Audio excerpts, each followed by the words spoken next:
Our next presenter is Marcia Mao, and she will be presenting on Hawaii, Kids and Culture Camp, March 25th, 2013 at Howard University. We gotta edit. Okay, so my topic today is Hawaii. Has anyone here been to Hawaii? All right. Hawaii is three things. It's an island, the big island of Hawaii, where the volcanoes are. It's the name of a people, the people who came from the South Pacific. We think they came by canoe using celestial navigation. And it's also the name of the state, the 50th state of the United States. Hawaii was a kingdom before it became a state, and before it became a state it was a territory. But there were kings and queens of Hawaii. There's a palace in Honolulu called Iolani Palace, which was the home of the legislature when Hawaii was a territory. And it was also the residence for the king or the queen. Queen Liliuokalani was the last queen of Hawaii. She became queen in 1891. And in 1890, the U.S. had the McKinley Tariff, or imposed President McKinley's tariff, which taxed the sugar that was grown in Hawaii. Up to that point, Hawaiian sugar could enter the mainland United States without payment of a tariff. So that really affected the economy of Hawaii adversely, having this tariff imposed. So there was a minister from the United States to Hawaii, since Hawaii was a kingdom. It was a diplomat. And his name was John Stevens, and he called for U.S. troops to overthrow the monarchy, the queen in Hawaii. And so in 1894, the queen was deposed, and the Republic of Hawaii was declared on July 4th, 1894, which is kind of ironic, I guess, for Hawaii that lost its independence on July 4th. The queen was imprisoned in the palace, in Iolani Palace, for 2 years because they found weapons at Washington House, which was where she lived. It's a property adjacent to the palace, and it's where the governor of Hawaii lives now. So in 1897, she was forced to give up the throne. And then the last queen died in 1917. So when I was growing up in Hawaii, I remember that we used to have a 49th state fair, and that was before Alaska became the 49th state. There was always a competition between Hawaii and Alaska as to who was going to become the next state. And actually Hawaii became a state in August of 1959. And I was in the 6th grade then, and we had to do a scrapbook of statehood in Hawaii. So this is the one that I did. Actually, my father, I think, did more of it than I did. I think I went to bed and he stayed up gluing it together for me. But I think he got an A on it. Or I hope he got an A. So, do you know what happened in 1961 in Hawaii? 2 years after statehood? Barack Obama was born in Hawaii. Oh. Okay. Yeah. So, I guess they're still fighting over whether he was an American, whether Hawaii was considered a state. But don't give them any ideas. The last time I was in Hawaii, I went to the Board of Health to get my birth certificate because in a few months I'll be eligible for Medicare, and so I wanted to have a copy of that in case I was asked for it. And there were a lot of people in there on Friday afternoon trying to get the birth certificates, but I guess the birthers have been clogging up the paperworks for the Board of Health, filing requests for his birth certificate. So the economy in Hawaii, I guess the main components now are like the military. There's a strong American military presence there, and tourism. So I'm glad some of you have gone to Hawaii. And agriculture was the third major component of the economy. And it used to be sugar was a major industry, but I think most of the sugar plantations have closed now. And even pineapples, which used to be another big crop, I think most of them come from Central America now, or Thailand rather than Hawaii. And some people know about Kona coffee, which is from the Big Island. And there is coffee grown on other islands too, but it's you know, it's not as big as sugar or pineapples were at one time. In order to populate the plantations, there weren't enough native Hawaiians to do all the work on the sugar plantations. It's very labor intensive. So there were groups of immigrants from different countries that came sort of in waves. And one of the first groups were the Chinese. And in 1852, the first Chinese came to Hawaii to work on the sugar plantations. They were contract laborers, and the contracts are normally for 3 years. And at the end of 3 years, people could either renew their contracts and stay on plantations, or else what a lot of the Chinese did was, as soon as the 3 years were up, they opened stores, or they went into rice farming for themselves, but they left the sugar plantations. They came to work for $3 a month, and their passage and food and clothing and housing were all paid for, but I guess the only money they got was, you know, $3 a month.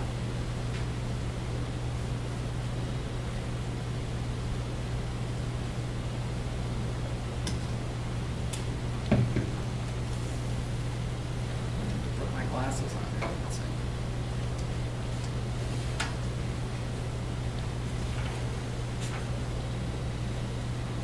So I'm going backwards, but in 1876 there was the Hawaiian Reciprocity Treaty with the U.S.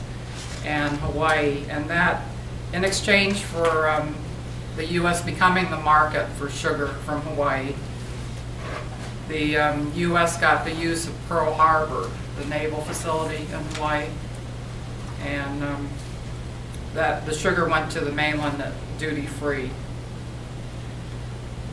In 1879, a company in San Francisco called J.C. Merritt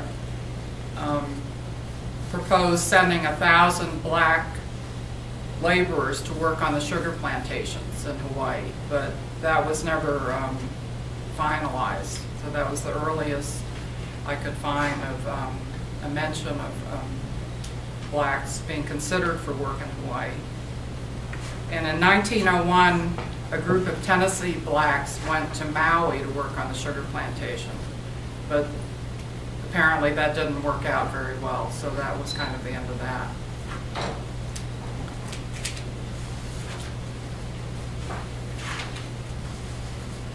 In the 1700s and 1800s, Hawaii was a whaling refueling port. That's when they hunted whales for whale oil, for lamps, you know, much before electricity. And the ships would be out for months at a time, and they would go to Hawaii to refuel and to take on provisions like fresh meat, because, you know, they didn't have refrigeration then. And one of the dishes in Hawaii that people really like is beef stew. And one of the reasons for that is there's a very large cattle ranch on the Big Island called Parker Ranch, and they raised so many cattle that I guess people just became accustomed. Beef stew was one of the dishes, and I remember going to a concert on the island of Kauai And included in the price of the concert ticket was a beef stew dinner beforehand. In Hawaii, most everything has to be, you know, brought in if it's not grown there or manufactured there. So just as an example, people are sometimes horrified at the price of milk and cereal because it, you know, it all has to be shipped in. But the big boxes have arrived. Costco and you know, Sam's Club, Walmart are there, and I checked the prices on Gas Buddy for gas, just to give you an idea of what gas price is. So at Costco on Sunday in downtown Honolulu, gas was $4.09 a gallon, and it was $4.33 at a nearby Aloha gas station. Whereas in Vienna, where I live, it was $3.79, so it's a pretty big premium. So if you look at the tour guidebooks, they say when you go to Honolulu or to the Big Island or Maui, one of the first stops you should make is when you get off the plane, go to Costco and stock up on water and, you know, goodies. And that's true. We took a flight from LA to Kona, and I noticed people from the plane at Costco with us stocking up. And those big box stores have really affected the publishing business in Hawaii, because they can guarantee, you know, that they'll buy thousands of copies of books. So the press runs are good in that sense, but it's also put a lot of the small bookstores under.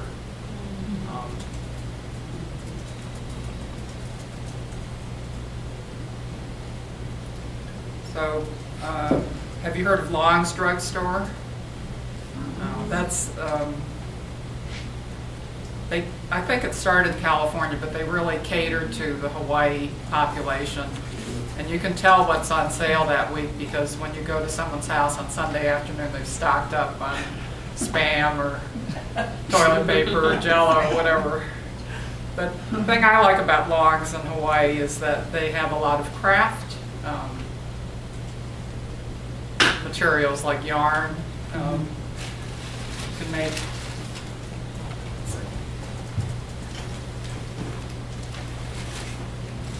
when you don't have flowers, you can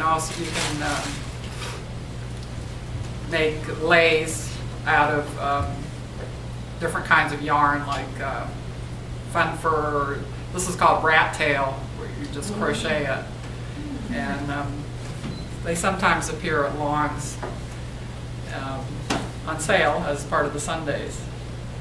And some of you may not know that last year in June, United started a non-stop flight from Dulles to Honolulu. So that saves about 3 hours travel time versus connecting in LA or whatever. So I mentioned briefly that we think that people use celestial navigation to get from the South Pacific to Hawaii. There was a navigator named Mau Pialuk. He has the same name, but we're not related. But I guess he helped teach. There was a revival in the beginning in the 70s of celestial navigation, where you use the stars to navigate. You're out there in the ocean in a little canoe, outrigger canoe, and you navigate by way of the stars. And so there was a ship. Actually, there were 2 outrigger canoes that were recreated. One was called the Hokulea, and they've used those for voyages from Hawaii to Yap and other islands.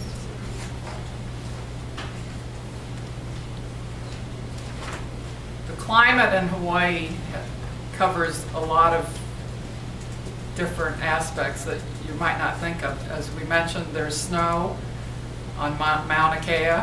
There's an observatory that's on the Big Island. And the Big Island has about 7 different microclimates. They have a desert, there's rainforest up near the volcano. We were there in September of, I think, '06, and the first night we stayed in Waimea, which is known for its cool climate. But there's a dry Waimea and a wet Waimea. And Waimea is also the name of towns and other islands. And when I first made the reservation, I realized I made it for the wrong island. And they said, that happens all the time. And Waimea has another name, Kamuela. And it's actually named after Samuel, I believe Parker, or Parker Ranch. And in Hawaiian, a lot of times the S is, you substitute a K for the first letter for the S, so that's why it's Kamuela. So there are 8 major islands of Hawaii. There's Oahu, which is where Honolulu is, the big island of Hawaii, Kauai, Maui, Lanai, where the pineapples were grown. Kaho'olawe was a very small island that the Navy used for bombing practices. Niihau is where the shells come from, the very tiny shells. And then the island of Molokai is where the leprosy colony was. In the last 15 years or so, people call Las Vegas the 9th island because so many people from Hawaii have moved there. At one time, at least 50,000 people had moved from Hawaii to Las Vegas. Part of the reason is the cost of housing in Hawaii, and until the recession, the availability of jobs in Vegas was a big draw as teachers or firefighters, police officers, and the jobs in the hotels in Las Vegas were unionized, and I think housekeepers could afford housing, which they couldn't do in Hawaii. Hawaii has no snakes, except for the brown snakes that have hitchhiked on the bottom of planes from Guam. But there are no snakes. There weren't any snakes anyway. And the mongoose was introduced to control rats, which caused plague in the sugarcane fields. And actually my dad worked on the Big Island in, I guess, plague eradication in the 1940s. Kind of gave me goosebumps to go to the archives in Hawaii and read the Board of Health reports and see my dad's name there when he was working there. And in 1900, there was a controlled fire in Chinatown in Honolulu. And the reason for the fire was to eliminate the plague that they had had several cases in Honolulu. But unfortunately, the fire got out of hand, and it destroyed about 38 acres in Honolulu, and 4,000 people were homeless.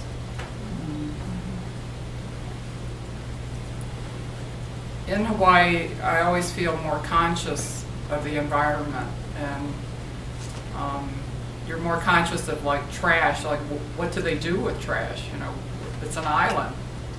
Where do they put it? You know, don't have unlimited resources in terms of like a dump, but I guess some of it's burned. But you also think about water.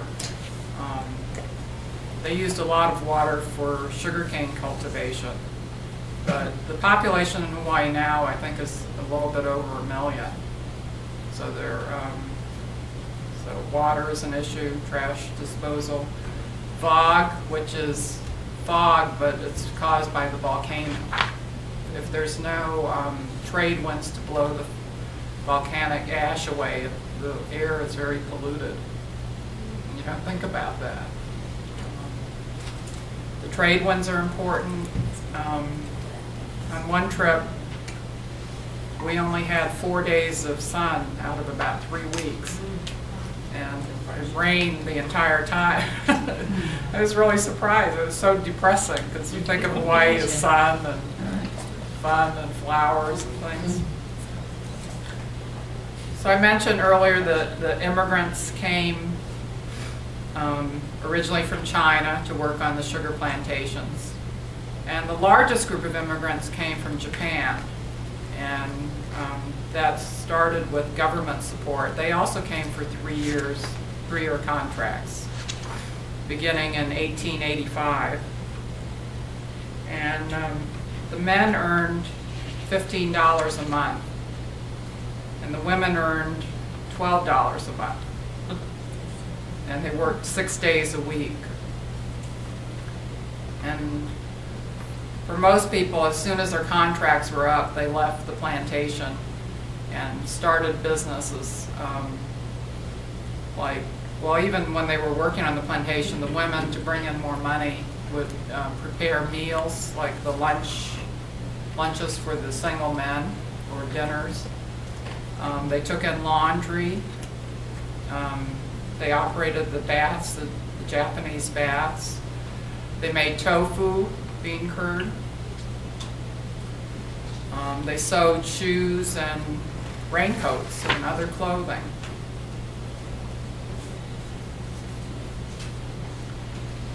So I only learned in the last few years that when the immigrants came from Japan, they spoke different dialects, as well as the Chinese came from different parts of China and spoke different dialects. So generally they were assigned to plantations, like all the people on a ship from Hiroshima or Yamaguchi went to one plantation, because that way they could communicate with each other. And in one of the books I was reading last night, it said that 2 people from China who spoke different dialects couldn't communicate with each other in Chinese, but they could communicate in Pidgin English. Have you heard of Pidgin?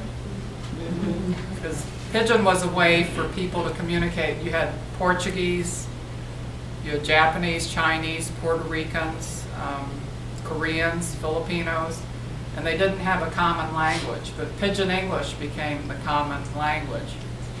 And there's several books on Pidgin, and it's quite interesting to read. Sometimes we just kind of slip into it. We're talking among ourselves. We have a Hawaii State Society here, and we'll sort of joke around and talk Pidgin.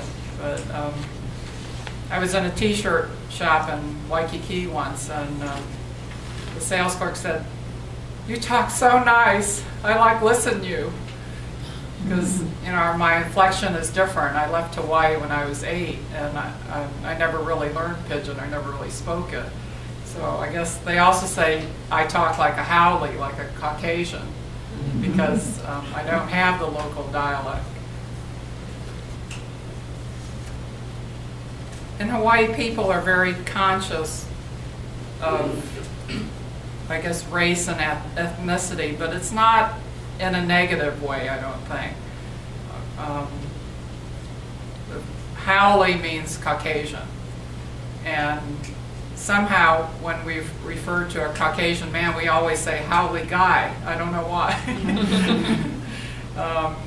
Or pake means Chinese in Hawaiian, and I guess there are certain stereotypes about the Chinese being very good with their money. And so sometimes I'll say jokingly, I want pake price. I'm half Chinese and half Japanese. So I want to bargain them down to a good price.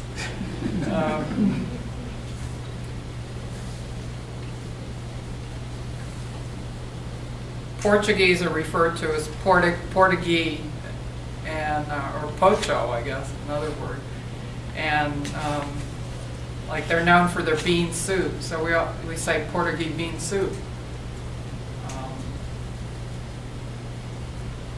And the term hapa means half, and I think originally it meant hapa haole or hapa Hawaiian means somebody who was mixed race, half Caucasian or half Hawaiian. But I feel I'm hapa because I'm half Japanese and half Chinese, and they even use hapa now for the term hapa rice, where you mix brown rice and white rice together.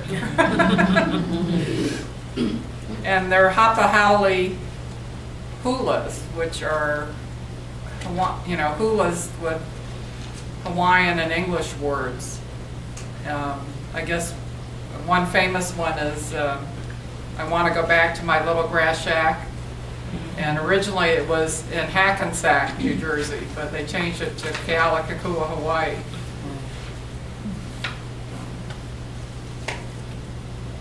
So I looked up in my Hawaiian dictionary the Hawaiian word for Japanese, and it says kapani, which actually I've never heard before.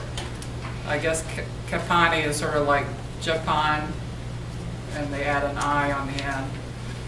And I looked up the word for reference to African Americans, and it says the slang reference is popolo, P-O-P-O-L-O, which refers to the color black.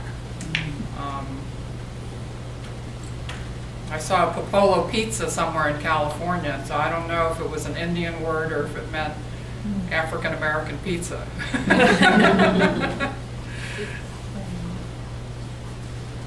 So I thought I'd talk to you about the genealogy of my parents, my family, because it illustrates the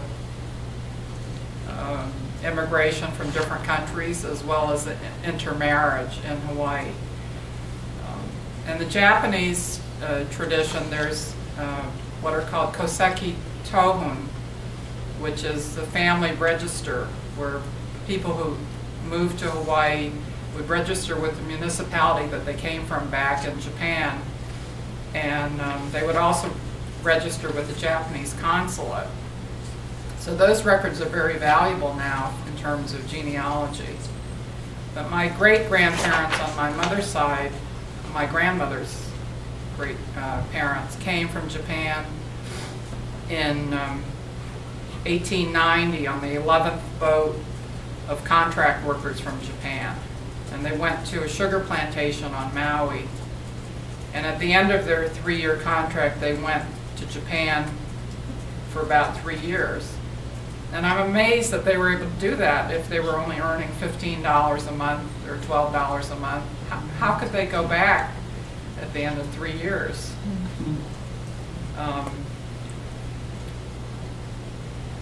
In 1910, in the census, the U.S. Census, it said my great-grandfather was a sugar plantation field hand on the Big Island. And it gave my great-grandmother is living in Waikea or Papaikou, 2 sugar plantation towns. For my grandfather's family, my maternal grandfather, his parents immigrated in 1889 in the 8th boat, and there were 957 people on that boat. And he worked, they worked on the Papaikou sugar plantation of the Big Island for 3 years. And at the end of 3 years, they had a tailor shop in Hilo on Front Street. My grandfather was born about a year after they arrived from Japan. So on my Chinese side, my great-grandfather went to California in 1881 for the gold rush. And there's very little information. All I know is that he died sometime after 1921. And my great-grandmother, I only know her family's maiden name. I don't know what her individual name was. But my grandfather went to the gold rush with his father. And the concept for Chinese was that they were sojourners, that they didn't, when they emigrated overseas, they didn't intend to stay in whatever country they went to. They went to make money and then go back to China. So that's what my great-grandfather did. But my grandfather came back to Hawaii in 1884 as a domestic worker, and he became a naturalized citizen of the Kingdom of Hawaii in 1892. And he went back to China and married Yang Shi. Shi means that her family name was Yang, and she married a Mao. And they had a daughter who was born in 1893. But young, she stayed in China. She didn't go to Hawaii because my grandfather was an only child, and she felt it was her responsibility to take care of his parents. So my grandfather made periodic trips back to China, and he married my grandmother in 1898. So he had a family in China and he had a family in Hawaii. And my grandmother came to Hawaii in 1898, no, in 1900, and she had 7 children in Hawaii. She went back to China only once, but in addition to raising her family, she worked as a dishwasher and in the pineapple canneries in order to qualify for Social Security. So, but my parents both came from large families. My dad had 6 siblings in Hawaii and a half-sister in China, and my mother was one of 10 children. So I have almost 50 first cousins.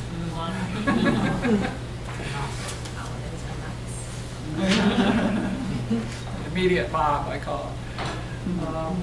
So I wanted to talk a little bit about the language, and I did give you some information on the A, E, I, O, U are the vowels, and the consonants are P, K, H, L, M, and N. And the letter W changes after, if it's after an I or an E, it's pronounced as a V. But it's after U and O, it's pronounced as a W. And if it's after an A, or if it's the first letter, it can be either W or V. So generally, I think the rule is sound every vowel. So I told you Haole meant Caucasian. It's H-A-O-L-E. I guess the A-O are sort of strung together. Hapa means half. And Hapa rice was a term, or Hapa Haole hula. Portuguese, Pake, Kapani, and Popolo.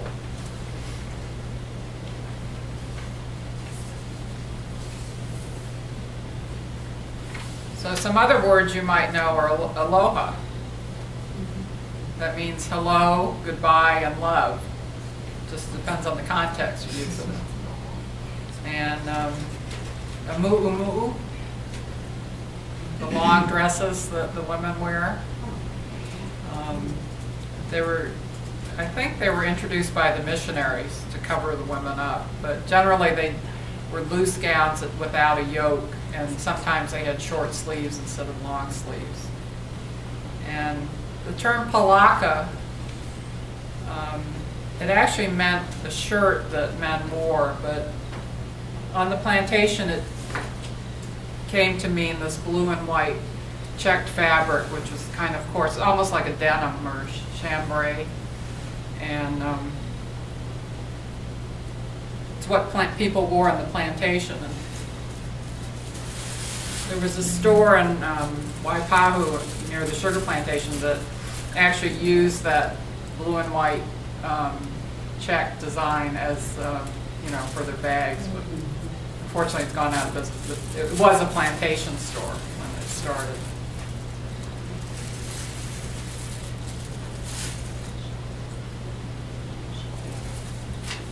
This is a very interesting book. It's Japanese immigrant clothing in Hawaii, and she also used the palaka on the bottom of the cover.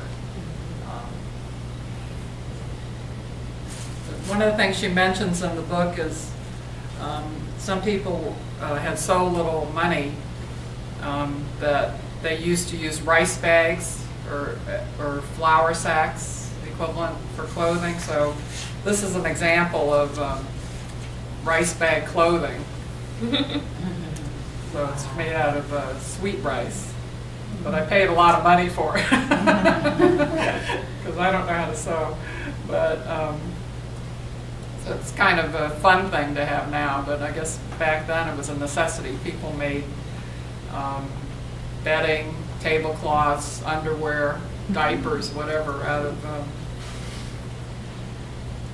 rice bags.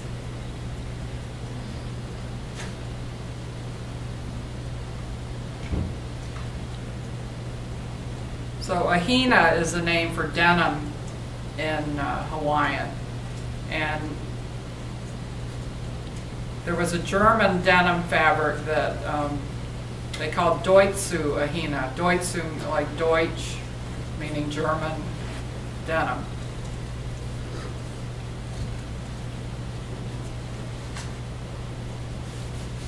So since Hawaii is so diverse, there are all kinds of foods in Hawaii.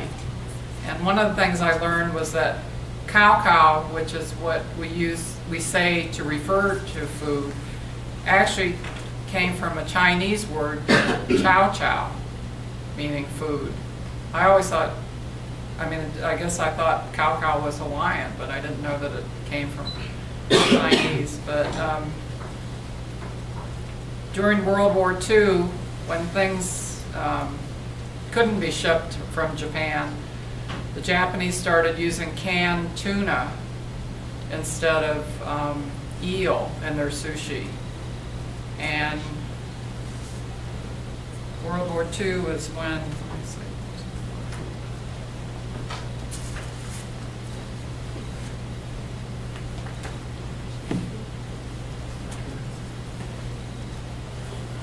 World War II is when Spam became really popular in Hawaii. And they started using Spam in sushi, and they even have Spam carving contests now. Oh. I think Hawaii has one of the highest consumptions of Spam. 4 pounds a person per year.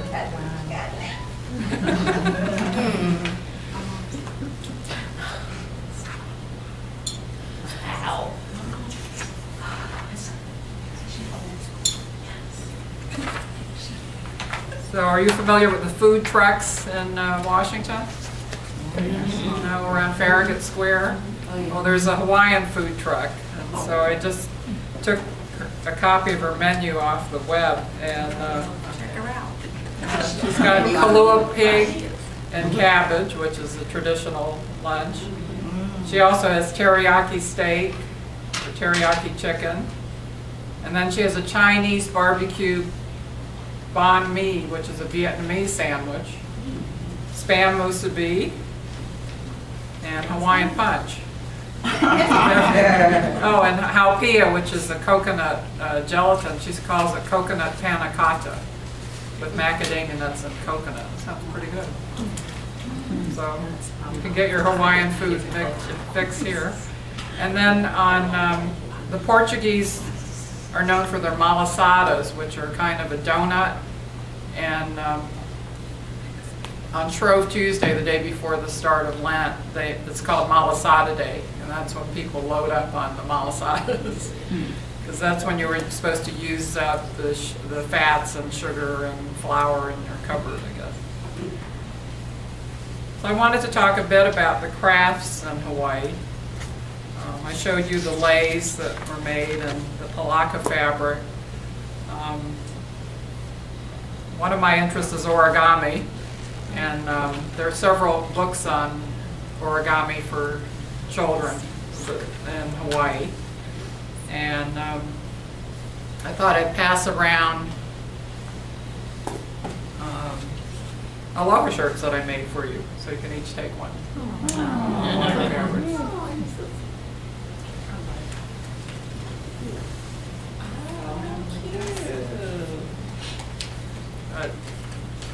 This is the traditional crane, and when I was in 6th grade in Hawaii, same time I made that scrapbook, one of my classmates taught us to fold the crane.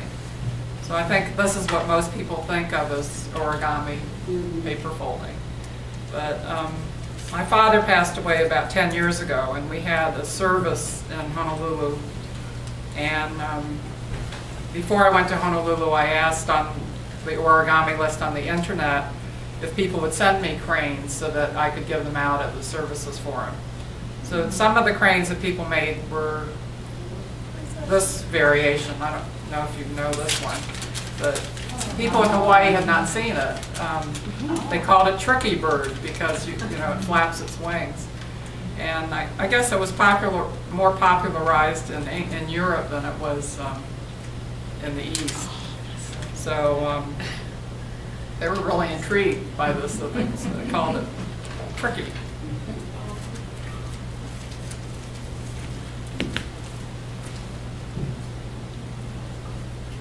So there are two things I wanted to tell you about. One is that people in Hawaii are very courteous.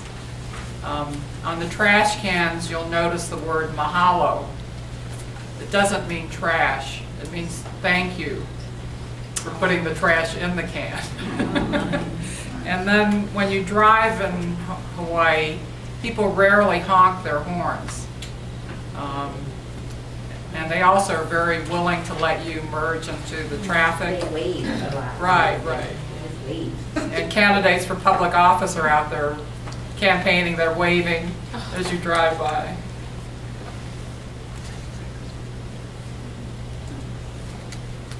So at my dad's service, one of the things I did was demonstrate my favorite origami model. And when I did it, afterwards I found out that several of my cousins were interested in origami and they all wanted to learn this model. So I'll do it for you here. It's called a butterfly ball because you throw it up in the air and you hit it on the way down and it breaks apart and looks like butterflies.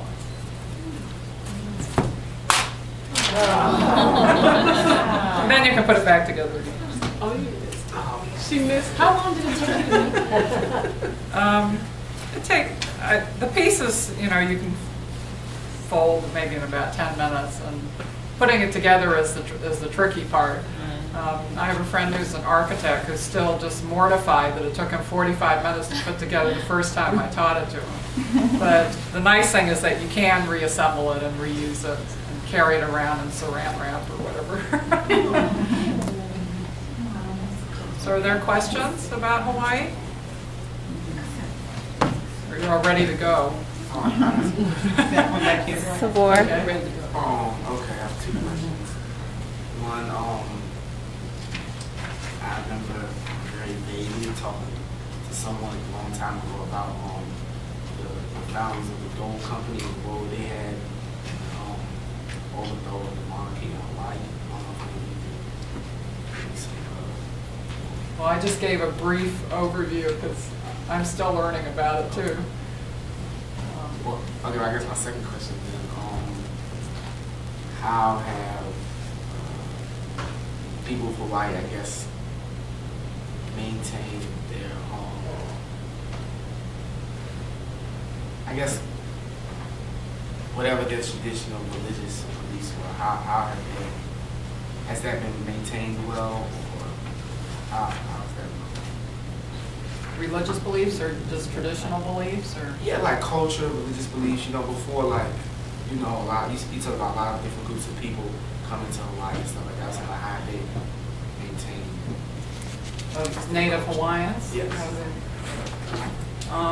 For a long time, Native Hawaiians were discouraged from speaking Hawaiian. But there's been a renaissance of charter schools that were instructions in Hawaiian now. And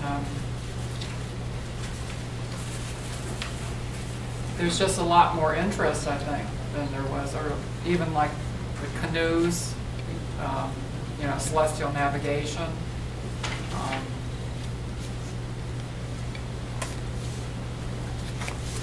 There's Kamehameha School that was founded by Princess Bernice Pauahi, which is predominantly for children of Hawaiian descent. Some people say that some of the housing that's available to Native Hawaiians, the criteria actually was set by the U.S. Congress at one time. So I think there's a lot more consciousness now than there was in the past. I don't know if that answers your No, question. that does. Okay, any, Eva, and then Okay. Valore and Jessica. Eva. Okay. How do the Native Hawaiians distinguish themselves from, because if you have immigrants coming in so early from China and Japan, how do they classify themselves? Is it by appearance? Is it by tradition? How do they distinguish themselves? How do Native Hawaiians identify themselves? or- How would they identify themselves versus, because if your family has been there for, 100, 200 years, you're a Hawaiian. So how do they distinguish themselves, or does Well, it not even matter anymore? If you lived in Hawaii, doesn't make you a Hawaiian. I mean, it's like I live in Virginia, but I'm not a Virginian. A Hawaiian is, the census categories Asian Pacific Americans, which cover people from Asia as well as the Pacific Islands. And like admission to the Kamehameha schools is based on your,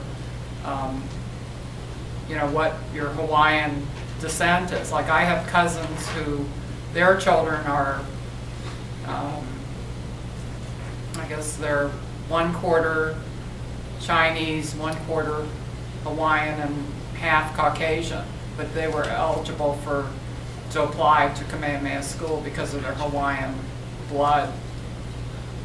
So it's based on, I guess, your descendant. You need to know your genealogy to know, what your percentage of Hawaiianness is.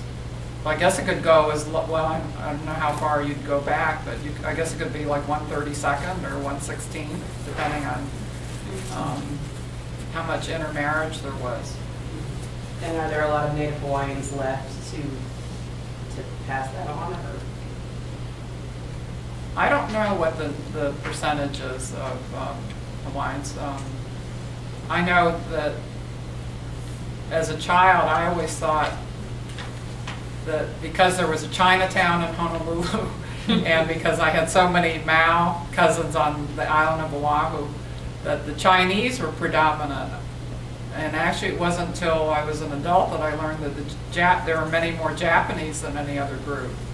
And because of the sugar plantations, and like my mother's family was from Hilo, and I knew there were a lot of Japanese there and not too many Chinese, but I just thought that there were more Chinese than Japanese. The Native Hawaiians are considered Native Americans, like at the National Museum of the American Indian. And every year at Memorial Day, there's a Hawaiian festival there that the Office of Hawaiian Affairs, I guess, helps sponsor. So that's kind of a fun thing to do here in DC over Memorial Day weekend. Valore and then Jessica. What is a typical school life for children there? And do most of the children stay and go to college, or do they come into the States, and what is that like? The school system? I think Hawaii has one of the highest percentages of children who go to private school instead of public school. And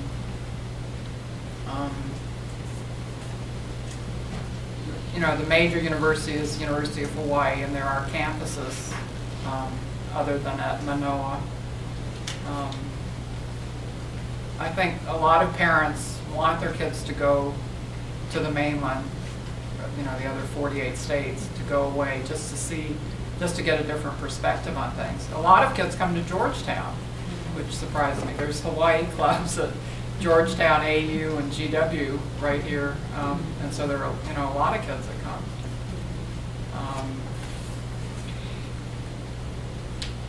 There are some, like there's a med school at the University of Hawaii, there's a law school. They weren't always there,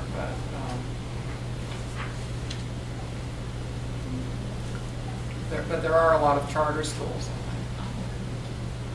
Jessica? I don't know if you know, but I feel as though there's got to be a really, really, really long word in Hawaiian language that we're going to attempt to pronounce. Can you think of what might be the longest word you know of? The fish. Especially with Huma huma nuku nuku apua. That's one word.